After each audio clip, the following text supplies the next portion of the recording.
یکی هست تو قلبم که هر شب واسه اون می نویسم اون خوابه، نمیخوام بدونه واسه اونه که قلب من این همه بیتابه.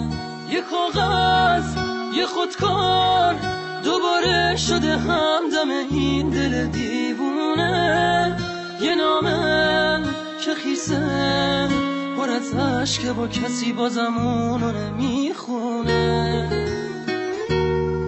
یه روز همینجا توی اتاقم یه دفعه گفت داره میره، چیزی نگفتم آخه نخواستم دلشو قصه بگیره. گریه میکردم درو که میبست، میدونستم که میمیرم، اون عزیزم بود نمیتونستم جلوی راشو بگیرم. میترسم یه روزی برسه که اونو نبینم، بمیرم تنها.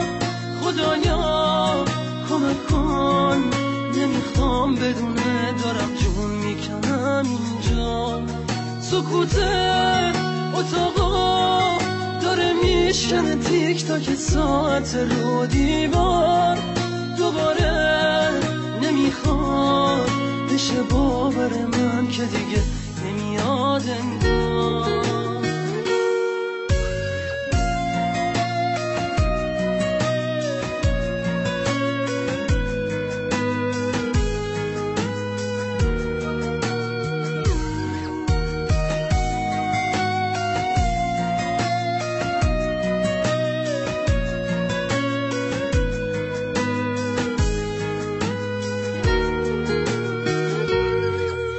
همینجا توی اتاقم یه دفعه گفت داره میره، چیزی نگفتم آخه نخواستم دلشو قصه بگیره.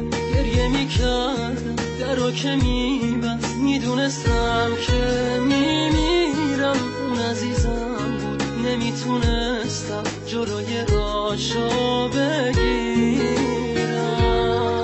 یکی هست تو قلبم که هر شب واسه اون می نویسم اون خوابه، نمیخوام بدونه واسه اونه که قلب من این همه بیتابه.